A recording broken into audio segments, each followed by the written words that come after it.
네, 오늘 말씀은 홍수와 방주라고 하는 제목인데 6장부터 9장까지 모두 4장을 살펴볼 예정입니다. 6장, 7장, 8장, 9장 그러니까 성경을 같이 이렇게 넘겨가면서 찾아야 될 그런 부분들이 많이 있으리라고 생각합니다. 홍수, 우리가 다 아는 그런 이야기인데 정확하게 표현하자면 대홍수 이런 단어가 좀 더 정확할 것 같고요. 방주 그러면 사실은 우리가 쓰는 단어가 아니죠. 방주라고 하는 단어가 한문을 찾아보니까 사각형 방자에 배 주자입니다. 그러니까 사각형으로 된 배. 이 단어가 언제 또 쓰였냐면 모세의 어머니가 그 모세가 어린 시절에 애굽의 바로 왕에 의해 죽게 될 위험에 처할 때 나일강에 갈대 상자에 넣어서 모세를 이렇게 떠보내죠. 이렇게 떠나 보낼 때 그때 그 상자가 이 방주와 똑같은 단어입니다. 그러고 보면 방주라고 하는 것은 정확하게 말하면 배는 아닌 거예요. 그냥 상자예요, 상자. 배라고 하는 것은 스스로 동력을 만들어내거나 또는 돛을 이용해서 바람을 타고 이동하는 그런 것인데 그런 게 하나도 없고요. 또 어떤 방향으로 내가 가야 되겠다라고 하는 운전할 수 있는 방향타가 없는 그냥 직육명체의 상자. 운전은 누가 하시느냐?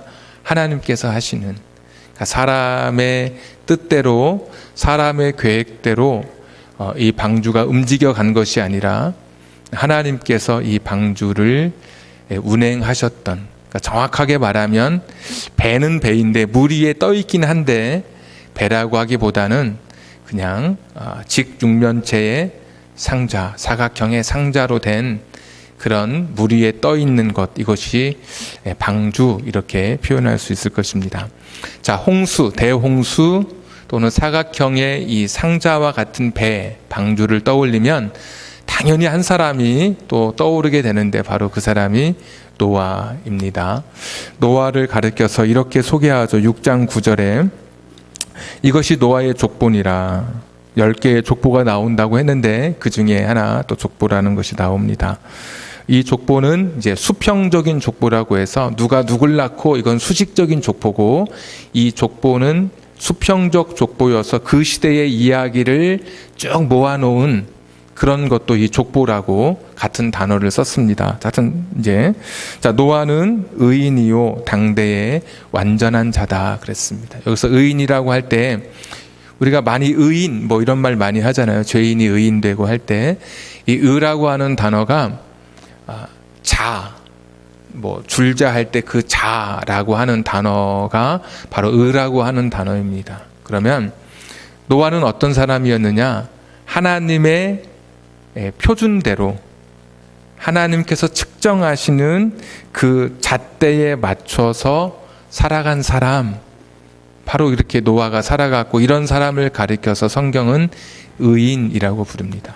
그러니까 하나님께서 생각하시는 그 표준, 하나님의 잣대에 자신의 인생을 맞춰서 사는 사람, 그래서 하나님과 바른 관계를 가진 사람, 이런 사람을 의인이라고 하는데 노아가 그런 의인의 삶을 살아가게 되었습니다. 그래서 완전한 자라 또 이런 표현이 등장하고 있는데 흠이 없다, 나무랄 데 없는, 그렇게 비난할 것이 없는 그런 사람, 하나님과 사람과의 관계 속에서 굉장히 잘 살았던 것을 보게 되죠. 이런 사람을 가리켜서 다시 6장 9절 마지막에 보니까 그는 하나님과 동행하였으며 이렇게 표현합니다.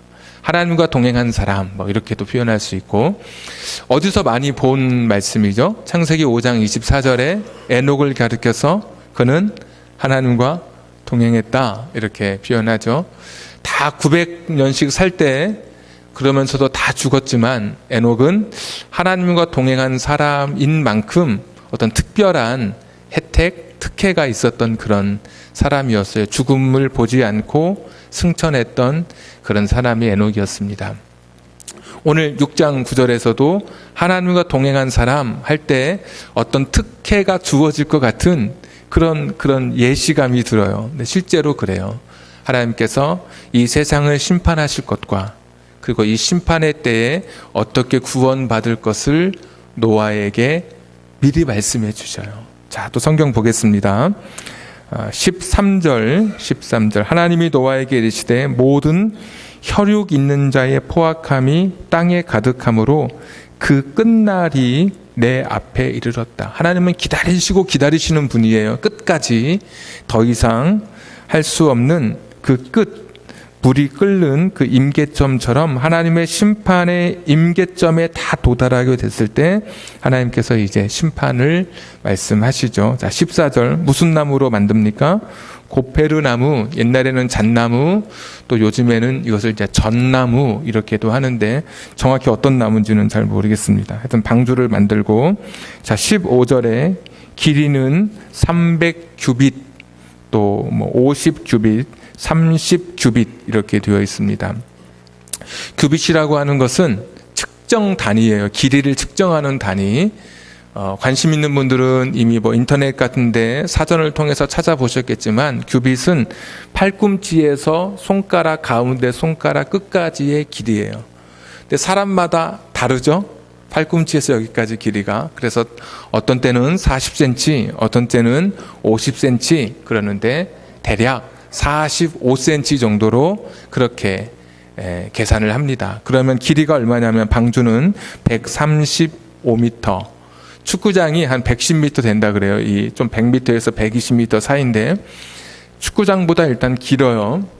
넓이는 22m, 여기 2배 정도 되는 그런 넓이.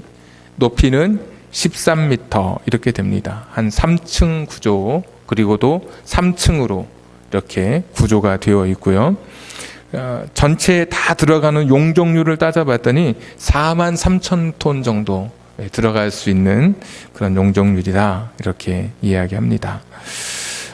또 7장 이제 11절 한번 보겠습니다. 7장 11절. 오늘 원래 읽으려고 했던 본문이죠. 노아가 600세 되던 해 둘째 달 곧 그달 열 이렛날이라. 그날에 큰 기품의 샘들이 터지며 땅에서는 샘이 터지고 하늘에서는 뭐가 열렸습니까? 창문이 열려요. 참 표현이 굉장히 시적이죠. 땅에서는 기품의 샘들이 터지고 하늘은 창문이 열려요. 그 12절에 보니까 40일 동안 이제 비가 땅에 쏟아지게 되었습니다. 자, 13절. 그때 이 방주 안에 이 직사각형 모양의 배 안에 들어갔던 사람들의 이름이 등장하죠. 노아, 그의 아들 셈, 함, 야벳, 그리고 노아 아내 세 며느리, 남자부터 쭉 이야기하고 그 다음에 여자 이야기하고 모두 8명이 이제 들어갔고, 14절에 들짐승, 가축, 땅에 기는 모든 것, 새, 이렇게 또 그런 이렇게 한 쌍씩, 또는 여기 보면 또 어떤 데서는 두 쌍 이런 단어도 있는데 하여튼 그런 종류가, 보존해야 될 종류가 들어가고, 자, 16절 들어간 것들은 모든 것의 암수라 하니 하나님이 그에게 명하신 대로 들어가매 여호와께서 그를 들여보내고, 여기서 그는 3인칭 남성 단수예요. 노아예요. 노아를 들여보내고 이제 하나님께서 문을 딱 닫아 두셔요. 그때부터 이제 17절 보니까 배가 결국 떠오르게 됐죠. 비가 오기 시작하니까. 자, 19절 물이 땅에 더욱 넘침에 천하의 높은 산이 다 잠겼더니, 산이 다 잠겼습니다. 자, 21절 땅 위에 움직이는 생물이 다 죽었으니 곧 새와 가축과 들짐승과 땅에 기는 모든 것과 모든 사람이라. 40일 동안 비가 왔으니 하늘에서만 온 것이 아니라 땅에서도 계속 터져 나왔으니 그럴 수밖에 없겠죠.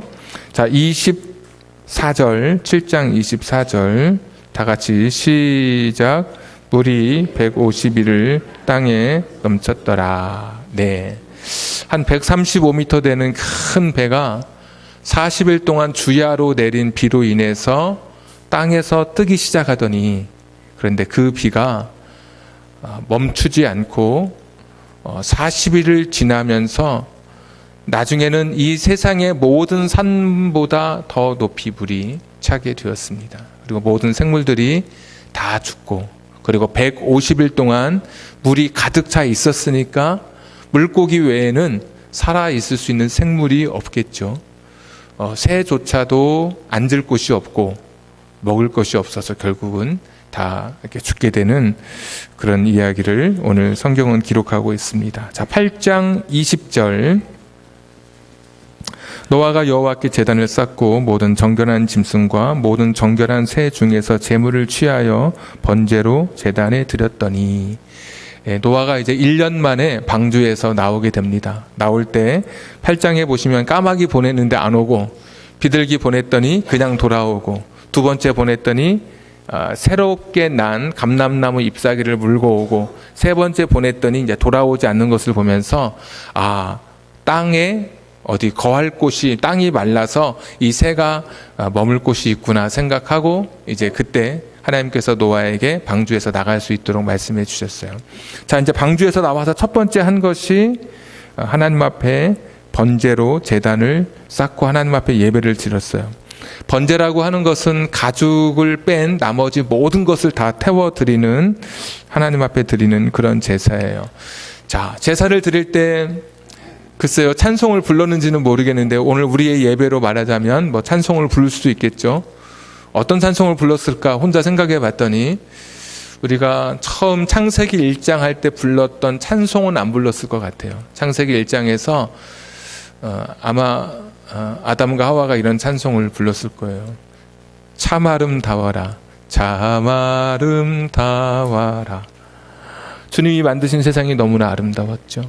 그런데 오늘 이 9장에서의 이 제사에서는, 8장 20절의 이 제사에서는 참 아름답진 않죠. 150일 동안 물에 잠겼던 곳이, 그리고 1년 동안 방주에 있다가 문을 열고 나와 보니까 완전히 그곳이 폐허가 다 돼버렸죠. 곳곳에 사체들이, 동물 사체, 사람의 죽은 시신들이 아마 곳곳에서 부패했을 것입니다. 화려하게 보였던 그런 문명들이 다 무너지고 폐허가 된 그곳에서 어떤 찬송 불렀을까? 그냥 하나님의 은혜로 이 쓸데없는 자 왜 구원하여 주는지 난 알 수 없도다. 아마 이런 찬송을 이제 불렀을 것 같아요. 야, 나 같은 사람을 구원해 주시다니. 이런 세상을 보면서 8명이 나와서 예배를 드려요. 그 큰 세상에서 8명이 모여서 지금 예배를 드려요. 세상은 황량하고 다 폐허가 됐고, 여기저기 아직도 그 시신이, 사체가 썩는 그런 냄새가 코를 찌르고, 8명이 이 큰 세상에서 8명만 남아서 하나님 앞에 예배를 딱 드리는 거예요. 여러분 어떠실 것 같으세요? 만약에 큰 어떤 건물에 교회를 얻었는데 8명만 나와서 개척교회 할 때 8명만 나와서 예배 드릴 때 그 마음이 얼마나 외롭기도 하고 힘들기도 하고, 구원받은 기쁨도 크지만 함께하지 못했던 사람들에 대한 아쉬움도 크고 그랬을 것 같아요. 이 노아의 그 예배, 이날의 예배는 그냥 눈물의 예배이지 않았을까. 정말 이 죄악이 관영해서 죄악으로 가득 찬 땅을 하나님께서 심판하시고, 그러면서 살아남은 자의 그런 책임들, 또 죽은 자에 대한 안타까움, 슬픔들, 그리고 폐허가 된 이 땅을 보면서 참 눈물의 제사를 드렸을 것 같아요. 여기 번제로 드렸다고 했는데, 창세기에 이제 여기 처음 나오는, 하나님 앞에 번제를 처음으로 등장하는 단어예요. 번제를 드려요. 헌신을 이야기하는 그런 예배, 그런 제사인데, 하나님 앞에 다 자기 자신을, 내가 죽어야 할 사람인데 그러면서 제물을 드려서 하나님 앞에 예배 드리죠. 8장 21절 한번 보십시오. 여호와께서 그 향기를 받으시고. 창세기에 여기만 나와요. 유일하게 향기를 받으셨다. 이게 무슨 말이냐면, 하나님이 그 예배에, 하나님도 노아처럼 같이 마음이 울컥하셨던 거예요. 노아가 가졌던 그 마음이 하나님께 그대로 전달이 다 된 거예요, 이게. 그래서 그 중심에 이르시되, 하나님이 중심, 속으로 하신 말씀이에요. 이 다음부터는 노아에게 하신 말씀이 아니라 하나님이 속으로 했던 이 말씀을 성령께서 알게 해주셔서 이 저자가 기록한 거예요. 자, 하나님이 어떤 생각을 갖고 계셨냐? 내가 다시는 사람으로 말미암아 땅을 저주하지 아니하리니 이는 사람의 마음이 계획하는 바가 어려서부터 악함이라. 내가 전에 행한 것 같이 모든 생물을 다시 멸하지 아니하리니. 이렇게 말씀하죠. 하나님께서도 이 인간의 표현에 인간적인 표현, 하나님의 각성이 있었어요. 보면서 노아가 그렇게 그날 눈물의 제사, 정말 자신들의 전심을 다해서 드리는 그 제사를 하나님께서 그대로 하나님 마음에 전달이 다 된 거예요. 무너진 세상도 하나님 눈에 보이고, 그러면서 내가 이 죄를 씻기 위해서 물로 씻었어요. 물로. 우리가 설거지할 때 물로 깨끗한 거 씻듯이 오염된 땅, 이 세상을 씻기 위해서 물로 다 씻었는데, 근데 생각해 봤더니 인간은 어려서부터 악한 일을 생각하는 존재예요. 오늘 기도할 때 말씀하셨던 것처럼 죄의 본성을 가지고, 그러면 그 다음에 또 언젠가 이 죄의 본성이 또 세상에 가득하게 될 때, 또 물로 또 씻게 될 때, 홍수로 심판하게 될 때 또다시 아파하고 또다시 폐허가 된 이 모습을 하나님께서 생각해 보니까, 아, 내가 다시는 홍수로, 물로 이 죄를 내가 씻게 하지는 않을 거다. 내가 그렇게는 하지 않겠다. 그러면서 그 약속으로 주신 것이 9장 11절 한번 보십시오. 내가 너희와 언약을 세우리니 다시는 모든 생물을 홍수로 멸하지 아니할 것이라. 하나님 약속, 내가 다시는 물로 너희들의 죄를 씻지 않을게. 그러면서 13절, 내가 내 무지개를 구름 속에 두었나니 이것이 나와 세상 사이의 언약의 증거니라. 15절, 내가 나와 너희와 및 육체를 가진 모든 생물 사이에 내 약속을, 언약을 기억하리니 다시는 물이 모든 육체를 멸하는 홍수가 되지 아니할지라. 그러니까 무지개가 뜨면, 그러니까 하나님께서 무지개를 이렇게 보게 하시면서 비가 오고 나면 이제 무지개 형상이 생기잖아요. 근데 하나님께서도 이 무지개를, 지금 이 시대의 무지개가 만들어지면 하나님께서도 그 무지개를 보시는 거예요. 보시면서 우리 인간을 향한 그 약속, 죄를 씻을 때 물로 내가 씻지 않을 것이라고 하는, 물로 깨끗하게 하지 않을 것이라고 하는 이 홍수 심판에 대한 그 약속을 하나님도 기억하시는 거예요. 그러니까 여러분, 무지개가 뜨잖아요. 그러면 이렇게 고백하시면 돼요. 하나님도 저 무지개를 지금 보고 계시겠구나. 하나님이 인간의 죄를 물로 씻지 않으시고 다른 방법을 하나님이 택하셨구나. 그럼 그 다른 방법이 무엇인가? 레위기쯤 와보니까 제사라고 하는 방법을 통해서 인간의 죄를 씻을 수 있도록 하나님이 그런 방법을 갖고 계셨어요. 어떤 영화의 한 대사처럼 하나님은 다 방법이 있으신 분이에요. 하나님은 다 계획이 있으신 분이에요. 그리고 불완전한 제사로 우리의 죄를 씻는 것, 거기까지가 아니라 하나님의 아들이신 예수 그리스도를 십자가에 달리게 하심으로 예수님의 피를 통해, 그 십자가의 보혈을 통해 우리의 죄를 씻도록 하나님께서 다시 한번 그 계획을 확신하시고 우리에게 말씀해 주고 계시는 거예요. 그러니까 전에는 죄를 씻을 때 물로 씻었단 말이에요. 물로. 근데 하나님께서는 그 비참함을 보시고 노아가 그날 드렸던 그 예배의 눈물의 제사를 보시면서 하나님이 그걸 그대로 받아들이신 거, 향기를 받았다는 표현이, 그걸 그대로 하나님 마음에 그게 온 거예요. 야, 내가 다시 이 죄를 물로 씻어서 사람들 다 이렇게 모든 것이 폐허가 되는 이런 방법이 아니라 내가 그렇게 하지 않을 거야. 무지개를 보여주시면서 약속하시며 주셨던 또 다른 대안, 우리의 죄를 씻는 새로운 그 계획이 예수 그리스도의 십자가, 피를 통해서 우리의 죄를 씻어주시겠다. 창세기 3장 15절에 여자의 후손이 뱀의 뒤꿈치를, 뱀의 머리를 상하게 하는 그때 여자의 후손, 남자의 몸을 빌리지 않았던 예수 그리스도 그 여자의 후손이 뱀의 머리, 뱀을 이용했던 사탄의 머리를 짓밟았던 그런 그 복음의 첫 메시지처럼 오늘 이 노아 홍수와 이 방주의 이야기 속에도 하나님의 새로운 계획, 새로운 방법, 죄를 물로 씻지 않고 내가 다른 방법으로 이 죄를 씻도록 내가 계획하고 있어.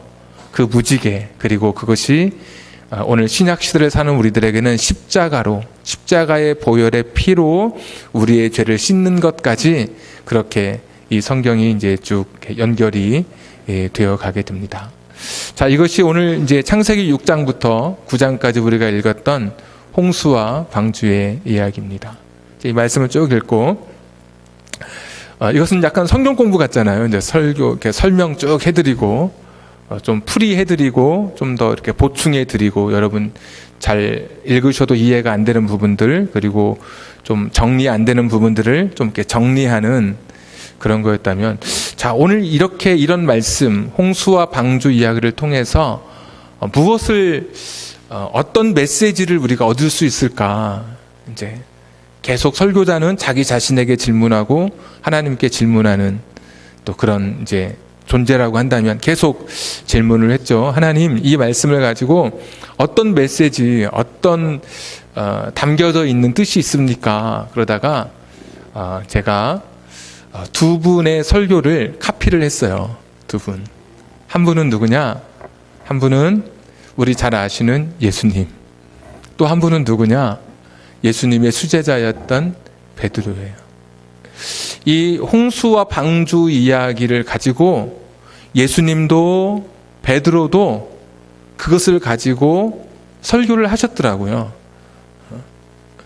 그런데 예수님이나 베드로는 홍수의 길이가 어떤지, 무슨 뭐 어떤 지역에 다다랐는지, 무지개 모양이 활이잖아요. 활. 옛날에 무지개를 활이라고 불렀거든요. 고대 사람들은. 근데 활이 어떻게 돼 있어요? 무지개가 위로 돼 있죠. 공격을 어디로 해요? 그러면 활은 하늘 속에 돼 있는 거죠. 활이 휘어지니까. 그래서 후대 사람들이 무지개가 이렇게 되지 않은 것은 하나님이 스스로 인간을 향해서 활을 겨누지 않는다는 거, 뭐 이런 좀 막 그 자세하고도 구체적인 이런 거를 설교하지 않으시고, 예수님 또 베드로 사도는 그냥 아주 그 핵심 중심 메시지를 딱 붙들고, 제가 이제 붙들고 싶었던 이 말씀을 가지고 이렇게 길게 열거했던 이 말씀의 핵심이 무엇인지를 찾고 싶었는데 이미 두 분이 다 설교하셨어요. 제가 소개해 드리려고 그럽니다. 베드로 사도의 설교를 보시면, 찾지 않고 제가 그냥 설명으로 드리겠습니다. 베드로후서 3장에 보시면 베드로가 이렇게 설교해요. 주의 날이 이제 가까이 오는 것에 대해서 둔감한 사람들이 언제 재림이 있느냐고 희롱하는 사람들이 지금 있는 그 시대에 이런 이야기를 합니다. 주께서 강림하신다는 약속이 어디 있느냐? 조상들이 잔 후부터 만물이 처음 창조될 때와 같이 그냥 있다 사람들이 말하고 있는 거예요. 아니, 창조된 대로 그대로 있는데 뭐가 어때? 근데 사실 그것도 하나님의 보존의 약속이었잖아요. 내가 물로 씻지 않아. 그 약속 때문에 그대로 있는 건데 사람들은 그것을 그렇게 받아들이지 않고, 뭐 언제 누가 오신다고 그런 거 없지. 지금은 옛날부터 산과 땅이 있던 것처럼 그대로 있는 것이지. 이렇게 사람들이 생각한 거예요. 자, 6절 베드로후서 3장 6절에 보면, 이로 말미암아 그때에 세상은 물이 넘침으로 멸망하였으되, 이제 홍수 이야기를 하는 거예요.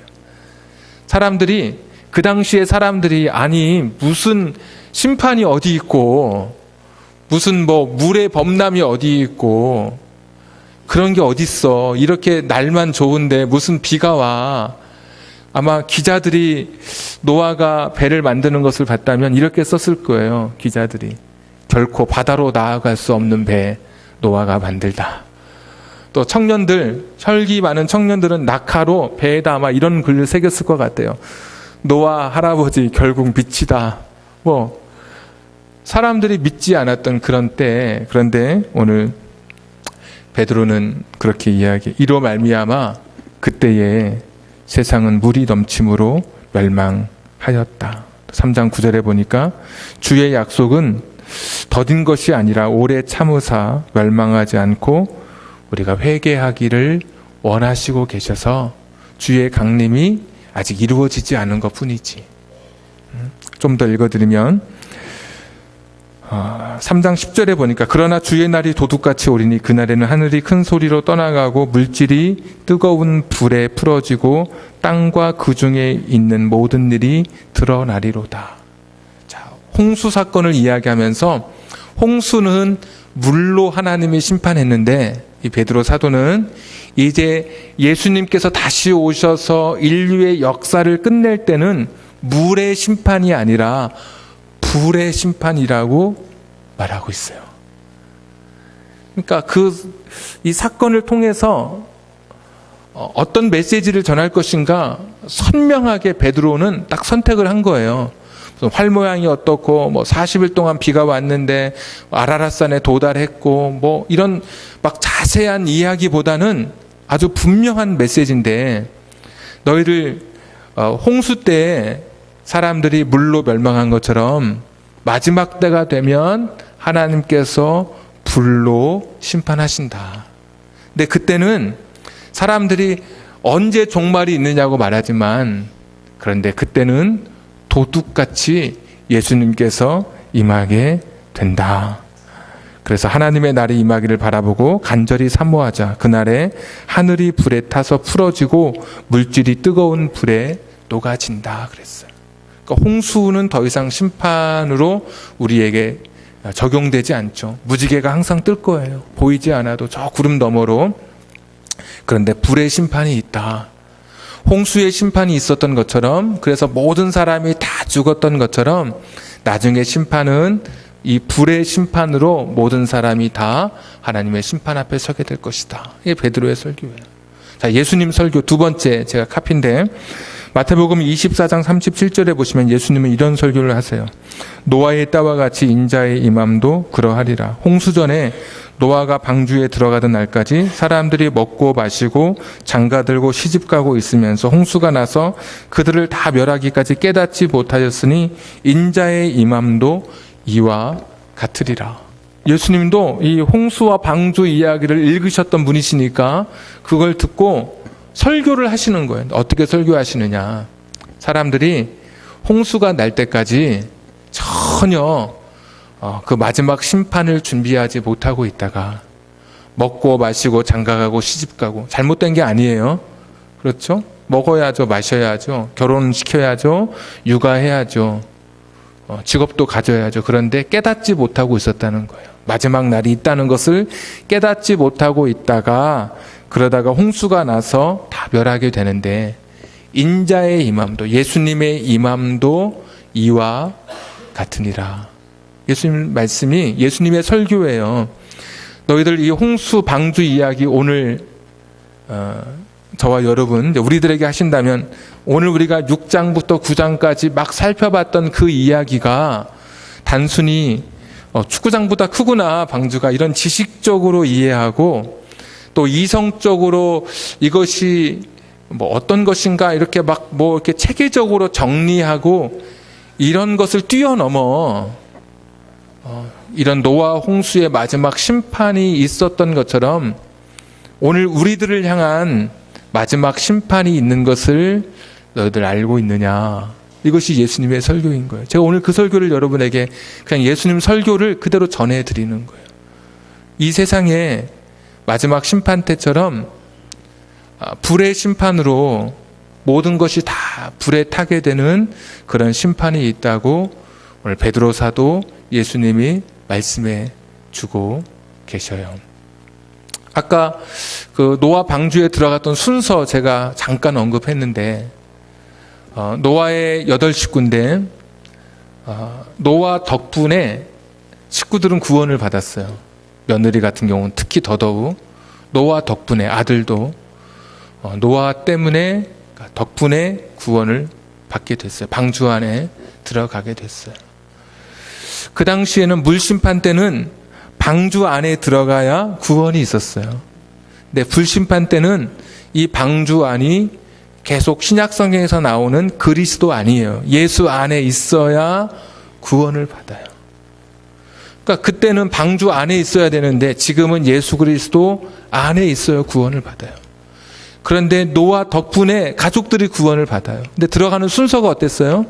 노아 가족들 다 들어가고 동물들 들어가고 나중에 3인칭 남성 담수 그가 들어가고 난 다음에, 그를 들여보낸 다음에 하나님께서 문을 닫아요. 저는 오늘 저와 여러분이 우리 가족들을 먼저 이 구원선에 다 이렇게 들어가게 한 다음에 내가 마지막 문을 닫고 들어가는 그런 사람의 길을 주님의 이름으로 축복합니다. 나로 인해서 우리 모든 가족이 방주에 들어갈 수 있기를, 우리 가족이 다 들어가고 내가 사랑하는 사람들이 다 들어가고 내가 들어가고 난 다음에 이 구원선의 문이 닫혀질 수 있기를, 이 방주의 문이 닫혀지기를 오늘 우리가 기도해야 하지 않을까요? 다 들여보내고 마지막 자기가 끝에 문을 닫고 들어가는 이 노아의 모습처럼 내 사랑하는 가족들, 내 사랑하는 사람들, 친구들 방주에 다 들어갈 수 있도록, 물심판은 없지만 불심판, 그리고 사람들이 생각하지 못하고 이 땅에 전념하고 살아갈 때, 깨닫지 못할 때 주님 임재하실 텐데, 재림하실 텐데, 그때 그냥 심판의 문 닫혀 있을 때 나와 우리 가족 사이에 이 방주로 칸이 막혀서 같이 떨어져 있다면 이것처럼 슬픈 일이 있을까요? 10월 6일이 한영혼 초청주일입니다. 들어오실 때 뭐 좀 보셨을 텐데 구원의 방주 저 자동문에다 붙여놨습니다. 그리고 테이프로 이렇게 U자 해서 배처럼 사각형을 만들어야 성경적인데 하여튼 배처럼 만들었어요. 방주. 옆에 포스트잇도 있고 거기에 사인펜도 있어요. 하나님, 이 구원의 방주에 이 사람을 내가 들여보내고 제가 문을 닫아야 되겠습니다. 문이 닫혀야 되겠습니다.